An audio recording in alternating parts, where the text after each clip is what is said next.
Why does the commandment of Shabbat appear alongside the instructions for the tabernacle, with the specific prohibition against lighting fires?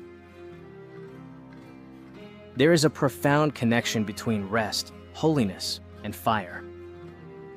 In the silence of the night, a presence that does not fade, a fire that must wait for rest. Are fire and work connected?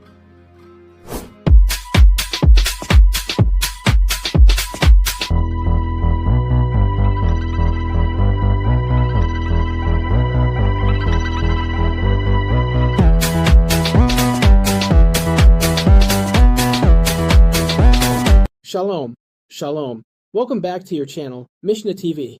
Thank you for being here. Thank you for studying with us. Today we're going to delve into one of the most fascinating paradoxes in the entire Torah. And I'm warning you now, it's one of those ideas that, once you grasp it, changes your entire understanding of Judaism. Because the parashot Vayakel and Pekudei, which are read together this week and which conclude the book of Exodus, seem, at first glance, like a kind of manual for sacred architecture. Lists, measurements, metals, fabrics, woods, gold, silver, copper, curtains, cherubim, garments. The kind of reading that, if one isn't paying attention, could be mistaken for a long invoice, but one written by heaven. However, if we read carefully, a surprising detail emerges. And here the mystery begins. Before beginning the construction of the Mishkan, the tabernacle, Moses gathers the people. One would expect him to say, "Bring the materials. Here are the plans. Let's build the divine dwelling." But no, Moses does something that seems completely out of place. He speaks of Shabbat. He doesn't begin with the plans for the sanctuary. He doesn't begin with the sacred materials. He doesn't speak first of the altar or the ark. He begins with Shabbat, the seventh day, the holy day. And at that moment, he introduces an enigmatic phrase that sounds simple. In Hebrew it says, "You shall not kindle a fire in any of your dwellings on the Sabbath day." The question is unavoidable. Why speak of the Sabbath right before the construction of the tabernacle? What connection could there possibly be between the holiest day of time and the holiest place in space? Here begins one of the deepest mysteries of all Jewish tradition. Because the Mishkan is the place where the fire must burn constantly. The altar was never to go out. Sacrifices were consumed in the fire. And the divine presence was often manifested as fire. In the desert, the people saw fire and understood, God is here. However, the Sabbath prohibits kindling it. Then a paradox arises. In the tabernacle, fire is service to God. On the Sabbath, fire is transgression. How can the same action be sacred in one place and forbidden in another? This is Abel Flores, investigative journalist and founder of Mayana TV. Before we begin this lesson, please subscribe, give us a like, and remember to visit our website lemishnah.com, where you'll find lots of content on all these topics, including Kabbalah, Second Temple Judaism, and more. Don't go away, because we're about to begin. There is a fundamental principle that governs this entire section of the Torah, and if one fails to grasp it, one loses the deeper thread of the story. It is a principle that appears simple, yet is radical in its spiritual implications. The first teaching is straightforward. Building the Mishkan is a holy undertaking. It is not just any ordinary task. It is the construction of the divine dwelling place in the midst of the people of Israel. It is the place where the Shekinah, the divine presence, manifests itself among human beings. But, and here lies the key, it is not built on Shabbat. And this is surprising, because we might think otherwise. We might imagine that if there were an exception to the law of Shabbat, it would be precisely this, building the house of God. If there were a task that would justify continuing to work on the seventh day, it would seem logical that it would be this. However, the Torah establishes the opposite. Before mentioning the gold, before speaking of the fabrics, before describing the ark or the altar, Moses gathers the people and first declares the commandment of Shabbat. And the Torah says, 6 days' work will be done, but the seventh day will be holy to you, a Sabbath of rest to the Lord. Exodus 35 verse 2, and then it adds the specific warning. You shall not kindle a fire. That is, before speaking of the sanctuary, the Torah establishes the boundary. First, sacred time. Then, sacred space. This is why the sages explain that the commandment of Shabbat functions here as a legal and spiritual framework that conditions the entire narrative of the construction. In other words, the Mishkan is sacred, yes, but Shabbat is even more so. Not even God's plan justifies profaning Shabbat. This is the classic interpretation within the Jewish tradition. The order of the text is not accidental, it is pedagogical. The Torah is teaching a hierarchy of values. Before a human being begins to build something for God, they must remember that there is a day when they cease building. Because without that limit, even the most sacred works can become a form of spiritual idolatry. The message is profound and remarkably modern. Not everything that is good should be done all the time. Not everything that is holy should be done without pause. Holiness also needs silence, stillness, breath. And so we understand the central principle of these parashot. The Mishkan reveals how to serve God in space. But Shabbat reminds us that even that service has a limit, because there is something that precedes even the construction of the divine house. That something is the sacred rest of time. Here we delve into a fascinating aspect of rabbinic thought, a detail that reveals how Jewish tradition reads the Torah not only as a narrative, but also as a legal and spiritual framework. Because if we open the Torah and look for a clear list of prohibited work on Shabbat, we won't find it. The Torah commands rest, prohibits certain actions, like lighting a fire, but doesn't present a comprehensive catalog of forbidden activities. Then an inevitable question arises. How do we know what it truly means to not work on Shabbat? Here the technical formulation of rabbinic tradition comes into play. The sages spoke of the avat melachot, in Hebrew, which literally means the mother categories of work. And it's important to understand something. Melachot doesn't simply mean physical exertion. It's not about tiredness or fatigue. Carrying something heavy can be exhausting, and yet not be melachah. In contrast, a small, almost effortless action can be considered melachah if it involves creation, transformation, or production. In other words, melachah is creative activity that transforms the world. The classic source where this definition appears is the Mishnah, compiled around the 3rd century CE. There, it states something very precise, 40-1, 39 categories of work. We find this in Mishnah Shabbat 7:2, where these 39 fundamental activities that define what it means to work on Shabbat are listed. But here arises the great intellectual question. Where exactly do these 39 categories come from? Why not 30? Why not 50? The sage's answer is brilliant. The legal framework of Shabbat originates from the Mishkan. In other words, the categories of work prohibited on Shabbat are derived from the activities necessary to build the tabernacle in the desert. The Gemara states this explicitly in the Talmud, Tractate Shabbat 49b. The melachot of Shabbat are learned from the labors used to build the Mishkan. This signifies something extraordinary. Sewing, weaving, sewing, writing, kindling fire, building, transporting, all these actions were necessary to construct the sanctuary. And precisely for this reason, they become the model for what must be suspended on Shabbat. The rabbinic logic is almost poetic.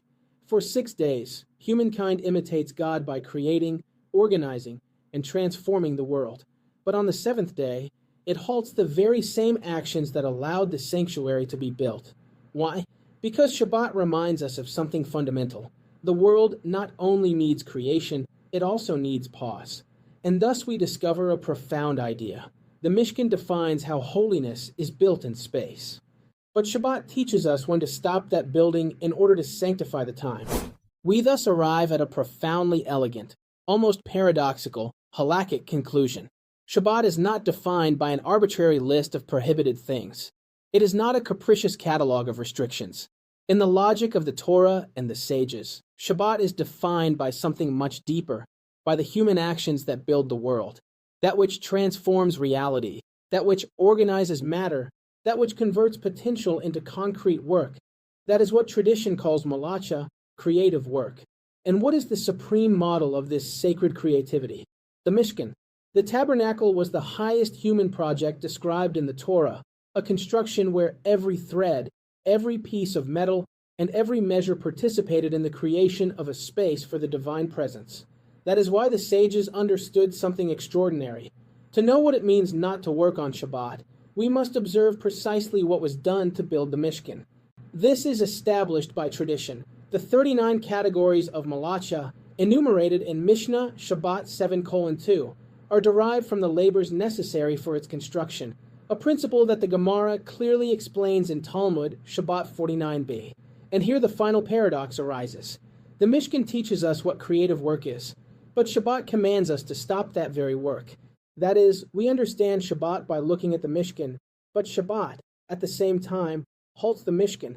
As the text in Exodus 35 verses 1-3 declares, even the construction of the divine dwelling must stop when the seventh day arrives. For before humankind builds a sanctuary in space, God has already sanctified a sanctuary in time.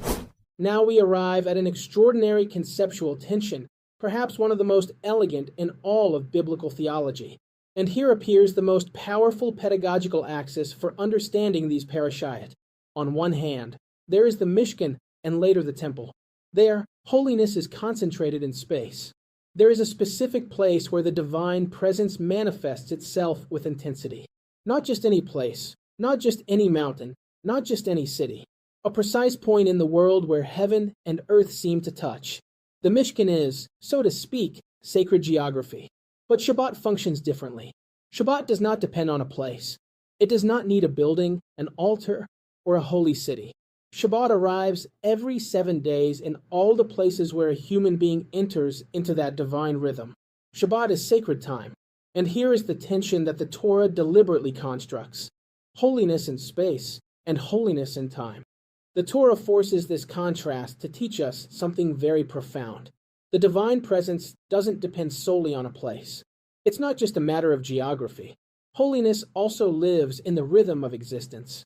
God doesn't only inhabit places. God also inhabits moments. That's why, when we reach the end of the book of Exodus, the final scene is profoundly liturgical, almost cinematic. After all the construction, after the fabrics, the metals, the utensils, and the garments, the culminating moment occurs. The text says, "The cloud covered the tent of meeting, and the glory of the Lord filled the Mishkan." Exodus 40 verses 34-35, the Shekinah descends. The space is consecrated. The sanctuary works. The project is complete. But here is the theological detail that the Torah whispers to us between the lines. That sacred space only exists because there is already an older framework that supports it. That framework is Shabbat. Because the Mishkan was built at a specific moment in history. The temple was erected centuries later. Both could disappear, and indeed they did. But Shabbat arrives every week, without interruption, like an invisible cathedral that transcends history. Thus we understand the profound message of the closing of Exodus. Space can become holy when the divine presence fills it, but time was already sanctified from the beginning of creation. The Mishkan reveals where the Shekinah can dwell. Shabbat reveals when it can dwell among us. Now we come to the heart of the enigma, fire. Because amidst all these laws appears a verse that seems simple, yet has been studied by sages for centuries. In Exodus 35 verse 3 we read, "You shall not kindle a fire in any of your dwellings on the Sabbath day." And the question immediately arises. If the Torah already commands abstaining from malacha, from creative work, why specifically highlight fire? Why separate it from the rest of the labors? Rabbinic tradition discussed this verse with remarkable halakhic precision. From this analysis emerged two classic readings that help us understand the mystery. The first interpretation has a legal purpose. The sages observed that the Torah extracts a specific task, lighting a fire, and mentions it separately. Why? To teach us that the prohibitions of Shabbat do not form a single block, but rather a system of distinct categories. That is to say, the melachot are not a single general prohibition. They are multiple types of creative actions, each with its own definition and particular responsibility. This verse, then, functions as a kind of legal sign that reveals the internal structure of the system. But there is a second reading, more historical and almost anthropological. In the ancient world, fire was the true engine of human production. With fire, people cooked, smelted metal, made tools, hardened pottery, and illuminated workshops. Fire was the heart of ancient technology. We could say that fire was the switch on material creativity. Where there was fire, there was transformation. Where there was transformation, there was culture, industry, civilization. That's why some commentators understood that the Torah mentions fire because it represents the universal symbol of productive activity. If you extinguish the fire, you practically stop the entire creative machinery of the ancient world. And then Shabbat acquires an even deeper meaning. It's not simply about resting. It's about turning off the engine of production, stopping the human impulse to constantly transform the world. For 6 days, human fire creates, manufactures, cooks, melts, builds. But on the 7th day, that fire is suspended to remind us of something essential, that the world doesn't exist solely through the energy of our hands, but through the creative word of God. And here we arrive at an extraordinary paradox, one of those tensions that the Torah deliberately places to compel us to think more deeply. On the one hand, on Shabbat, the Torah clearly states, "You shall not kindle a fire." Exodus 35 verse 3 fire, a symbol of transformation and human creativity, must cease. The 7th day suspends humanity's ability to exert its dominion over matter. But now consider the other side of the equation. In the altar service, within the sanctuary, fire is not only permitted, it is obligatory. The book of Leviticus declares, "A perpetual fire shall burn on the altar, it shall not go out." Leviticus 6 verses 5 to 6, that is, while lighting a fire is prohibited on Shabbat, in the sanctuary the fire must be kept constantly burning. At first glance, this seems like a contradiction, but in reality, it is a precise definition of two distinct realms. Shabbat regulates human dominion over the world. There, fire represents the human capacity to transform reality, to cook, to melt, to manufacture, to produce. That is why Shabbat stops it, to remind us that the world does not belong entirely to our creative will. The altar, on the other hand, belongs to another realm. There, fire is not an expression of human dominion. It is an expression of ritual service, what in Hebrew is called avoda, sacred service ordained by God. The same element, fire, completely changes its meaning depending on the context. In everyday life, fire represents malacha, human creativity that transforms matter. In the sanctuary, fire represents avoda, disciplined service that elevates matter to the divine. Therefore, there is no contradiction. Shabbat suspends the fire of human dominion. The altar maintains the fire of divine service. And thus the Torah draws a subtle but profound boundary. Holiness does not consist only of doing things for God. It also consists of knowing when to stop. Because sometimes the greatest form of reverence is not lighting the fire. It is knowing when to let it rest. Now we come to a fundamental distinction. If someone were to ask, explain to me in a few words everything I need to know about this tension between Shabbat and the temple, this would probably be the most important point, because the Torah establishes a clear difference between construction and service. First, the construction of the Mishkan does not replace Shabbat. Even though it is a sacred work, it is still malacha, creative work. Building, cutting, sewing, transporting materials, preparing structures. All these actions belong to the realm of human activity that transforms matter. And that is why the Torah makes this clear from the outset. Before beginning the work, Moshe proclaims the Shabbat and declares, 6 days' work will be done, but the 7th day will be holy for you. Exodus 35 verses 1 to 3, the message is strong. Even building the house of God stops when Shabbat arrives. But now look at the second level. Temple service, in certain cases defined by the Torah, can indeed be performed even on Shabbat. Why? Because here we are no longer talking about creative malacha, but avoda, a ritual service established by divine command and with a fixed time. The difference is subtle but decisive. Construction belongs to human initiative. Service belongs to the sacred calendar ordained by God. Therefore, when certain practices of public worship coincided with Shabbat, they were not suspended. The Mishnaic tradition discusses this precisely.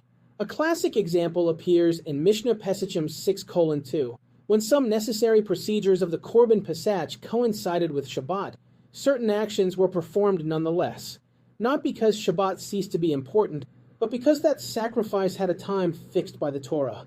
Another relevant example is the lechem hapanim, the bread of the presence, placed in the sanctuary. The biblical text states that preparations should be made every Shabbat, and halakhic tradition developed how this ritual was performed precisely on that day. From this emerges the technical principle that organizes the entire system. Shabbat prohibits malacha, human creativity that transforms the world. But the Mikdash has its own regime where certain forms of fixed-time avoda, such as public sacrifices, can prevail over some Shabbat restrictions.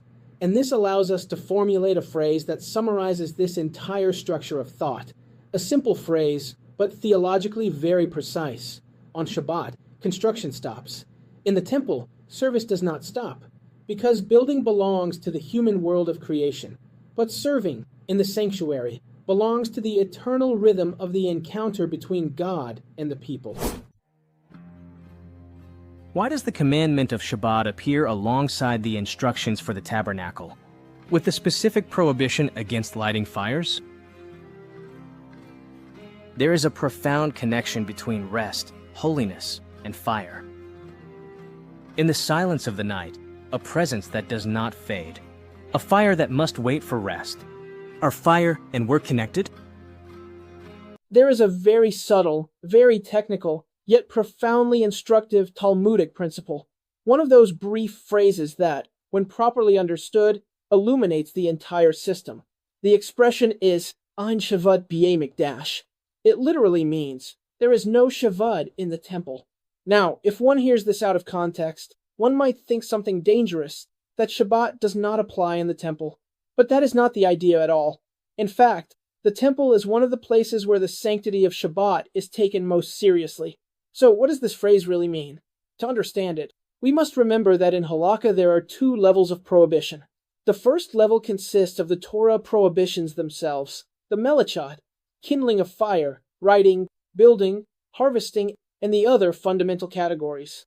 The second level comprises the preventive rabbinic prohibitions, called shavat. These are protective measures, what we might call fences around the law, created by the sages to prevent a person from accidentally approaching a major transgression. For example, actions that are not malacha per se, but that could lead to it. Now, when we speak of the Mikdash, the temple, the sages recognized a special situation. Within the framework of ritual service, avoda, there existed an extraordinary level of discipline, precision, and priestly oversight. Therefore, they established this principle. Certain preventive rabbinic prohibitions do not apply in the same way within the temple when they interfere with the functioning of the sacred service. That is what Ein Shabbat B'yei Mikdash means. But here it is crucial not to be confused. This does not mean that Shabbat is suspended in the temple. It does not mean that everything is permitted. It does not mean that the laws disappear. What it means is something much more precise. The prohibitions of the Torah remain fully in force, except in those cases where the Torah itself establishes that time-bound service takes precedence. What can be relaxed, in certain cases, are some rabbinic safeguards when they hinder the proper performance of the service. We could put it this way. Outside the temple, the safeguards protect the law. Inside the temple, the very system of worship, with its discipline and its sanctity, already provides that level of protection. And so we see again the subtlety of halakhic thought. Shabbat remains the sanctuary of time. The Mikdash remains the sanctuary of space. But when divine service needs to be performed at its precise time, tradition found a precise way to balance both worlds without diminishing the sanctity of either. When we open the parashot Pekudei, the Torah introduces an expression that, at first glance, seems merely descriptive, but is actually laden with theological significance. The text reads, "These are the accounts of the Mishkan of the testimony." Exodus 38, verse 21, the key expression here is Mishkan Ha'edit, the tabernacle of the testimony. In the traditional reading, the immediate meaning is clear. Edit, testimony, refers to the tablets of the law, the Lukat Ha'edit, that rested inside the Ark of the Covenant. The tablets themselves are the testimony of the covenant between God and Israel, and the Mishkan is the place where that testimony is kept. But when one examines biblical language more closely, one discovers something even more interesting, because there is another element in the Torah that is also described as a witness to the covenant. That element is Shabbat. In Exodus 31 verses 13 to 17, God declares, "You shall keep my Sabbaths, for it is a sign between me and you." The key word here is OT, sign, a visible sign of the covenant. And then an extraordinary parallel emerges. The Mishkan holds the testimony of the covenant in space. The Sabbath manifests the testimony of the covenant in time. One is sacred architecture. The other is a sacred calendar. One is located in a specific place. The other arrives every 7 days, anywhere in the world. And thus we discover a very powerful conceptual synthesis. The Mishkan, and later the temple, function as a testimony in space, a visible point where the covenant is materialized. The Shabbat functions as a testimony in time, a weekly rhythm that continually recalls that covenant. Both, at their core, speak the same spiritual language. They are two different ways of expressing the same reality, the relationship between God and the people of Israel. We could say it simply, yet profoundly. The Mishkan says, "Here is the covenant." The Shabbat says, "Now the covenant lives." Both are ultimately two languages of covenant. One is built with wood, gold, and fabrics. The other is built with hours, silence, and rest. And together they form the great message at the end of Exodus. The covenant does not live only in a place. It also lives in the very rhythm of time. To understand this whole topic clearly, without getting lost in interpretations, it's helpful to look at what we might call a map of interpretive layers within Jewish tradition. A classic map that the sages summarized with 4 levels of reading. Today we'll focus on 3 of them, because together they form the intellectual structure that underpins this entire discussion. First, there's the parashot, the direct meaning of the text, along with its halakhic development, the normative dimension. Here we find the backbone of the topic. In Exodus 35 verses 1 to 3, the Torah places Shabbat at the beginning of the narrative to make it clear that the Sabbath rest frames and limits the construction of the Mishkan. The project is sacred, but it isn't carried out on Shabbat. Then, legal tradition defines what work means. Mishnah Shabbat 7:2 establishes the 39 categories of malacha, the fundamental forms of creative activity prohibited on Shabbat. And the Talmud, Shabbat 49b, explains the origin of this legal architecture, precisely from the work necessary to construct the Mishkan. This level, parashot and halakha, constitutes the skeleton of the system, but the tradition never remains solely at the level of legal structure. Upon this foundation arises the second level, darash, the pedagogical and symbolic interpretation. Here, the central element is fire. Fire becomes the emblem of human creativity. With fire, humankind transforms matter, cooking, smelting metals, making tools, producing culture. This is why Shabbat prohibits lighting fires. And yet, in the sanctuary, we find the contrast. The altar must maintain a perpetual fire, as Leviticus 6 verses 5 to 6 states. This fire symbolizes something else, not human dominion over the world, but constant service to God. And so, the same element, fire, teaches 2 distinct realities, human creativity on the one hand, divine service on the other. Finally, we arrive at a third, deeper level of interpretation, which we can express simply, the level that tradition calls sod, the mystical reading. Here, an almost cosmic vision emerges. Mystical tradition often describes Shabbat as a moment when the entire world rises toward its source, toward its divine origin. The Mishkan, on the other hand, is seen as a condensation of the divine presence, the Shekinah, at a specific point in reality. We could express this with a clear image. The Mishkan is a model of the ordered cosmos, a small universe where each element has its place. But Shabbat is the pulse of the cosmos, the rhythm that reminds us that the world does not belong entirely to humankind. Because without that pulse, without that sacred rest, human creativity could become absolute dominion. And then the universe would cease to be creation, to become simply possession. If, after all this, someone were to ask you, okay, what are the key ideas I should be able to clearly explain in a full class on this topic? Then there are 5 points that must be absolutely clear. They are like the pillars that support the entire structure. First, why Shabbat appears before the Mishkan and the parashah Vayakel. The Torah doesn't do this by chance. Moses gathers the people and proclaims the commandment of Shabbat first, and only then does the project of the tabernacle begin. The order is both pedagogical and legal. The Torah seeks to establish a hierarchy. Shabbat is not suspended, not even to build the sanctuary. We see this in Exodus 35 verses 1 to 3, The house of God is sacred, but the time that God first sanctified still takes precedence. Second, why the 39 melachot are derived from the Mishkan. Rabbinic tradition understood that Shabbat does not simply prohibit work, but rather creative actions that transform the world. And the best example of this kind of creativity is precisely the construction of the Mishkan. That is why Mishnah Shabbat 7:2 lists the 39 categories, and the Talmud, Shabbat 49b, explains that these categories are learned from the labors necessary to construct the sanctuary. The Mishkan is the prototype of meaningful construction. Third, why fire becomes a focal point. Fire occupies a central place because it connects both worlds. On the one hand, fire is the classic symbol of material transformation, cooking, smelting metals, making tools. That is why Shabbat declares, "You shall not kindle a fire," Exodus 35 verse 3, as a symbol of ceasing productive creativity. But at the same time, fire is the heart of altar worship. There, it is commanded to maintain a perpetual fire, as stated in Leviticus 6 verses 5-6. In this way, fire becomes the conceptual bridge between Shabbat and Mikdash. Fourth, the distinction that resolves the apparent contradiction. The key lies in differentiating between malacha and avoda.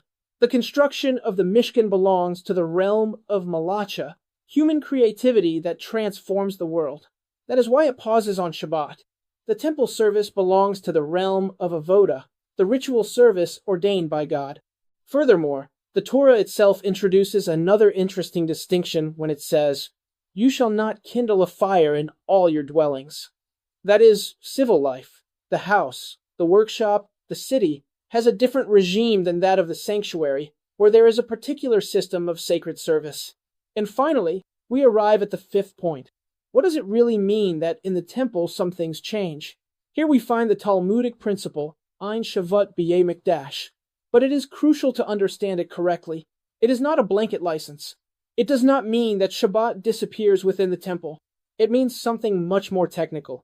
That certain preventative rabbinic prohibitions, the barriers called Shavat, may not apply in the same way when they interfere with the service of the sanctuary. The prohibitions of the Torah remain in effect, except in cases where the Torah itself prioritizes time-bound service. And so, when we put these 5 ideas together, the initial paradox begins to resolve itself. The Mishkan teaches us what it means to build a sacred world. Shabbat teaches us when to stop that construction, and between them appears fire, reminding us that the same force that transforms the world can serve 2 different purposes, to dominate matter or to elevate it towards the divine. There is a detail in Jewish tradition that, when observed with mystical eyes, reveals extraordinary depth. I am referring to the relationship between fire, Shabbat, and Havdalah, because, if you think about it carefully, the Torah establishes a striking paradox here. During Shabbat, we are clearly commanded, "You shall not kindle a fire." Exodus 35 verse 3 fire, a symbol of material transformation, must cease. During that day, we suspend the human impulse to alter the world.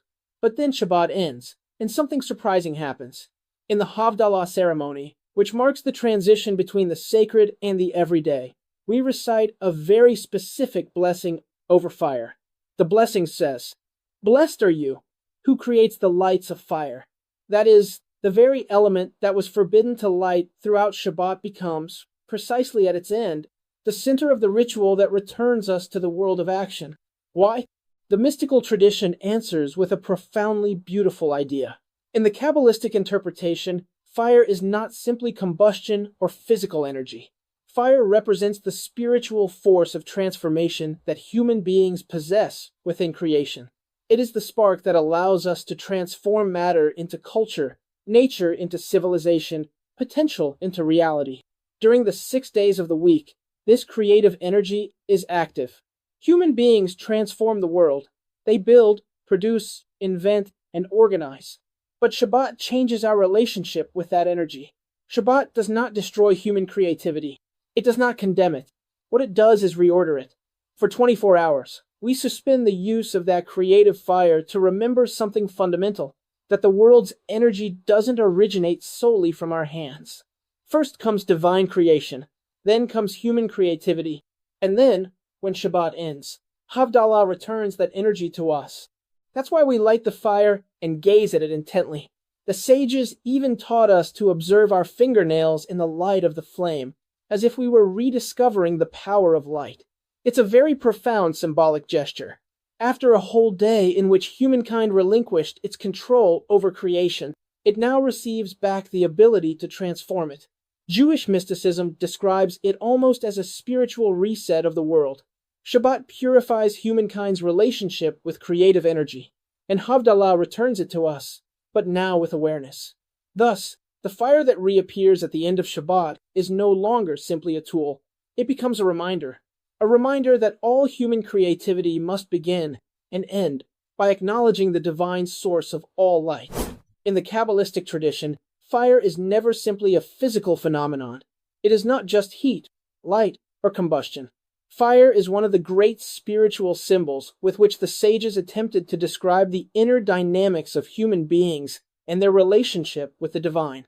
And when Kabbalists speak of fire, they typically describe three fundamental dimensions. The first is creative energy.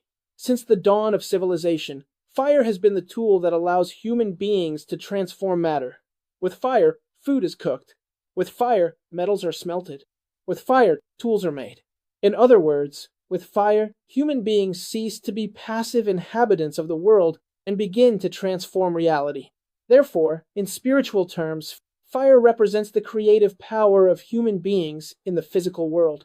It is the spark of action that allows ideas to take form, imagination to become reality. But Kabbalah adds a second dimension. Fire also represents human intelligence. The sages often compared the mind to a flame. Thought appears like a spark that illuminates what was previously in darkness. When we understand something, we say that a light has been switched on. This is not a linguistic coincidence. It is a profound intuition. Fire, then, symbolizes the intellect's capacity to reveal, understand, and transform reality through knowledge. That is why fire is constantly associated with ideas such as revelation, knowledge, and inner transformation. But the third dimension is perhaps the most beautiful. In Kabbalistic literature, the human soul is compared to a flame. Observe how a flame behaves. It always rises. It never remains still.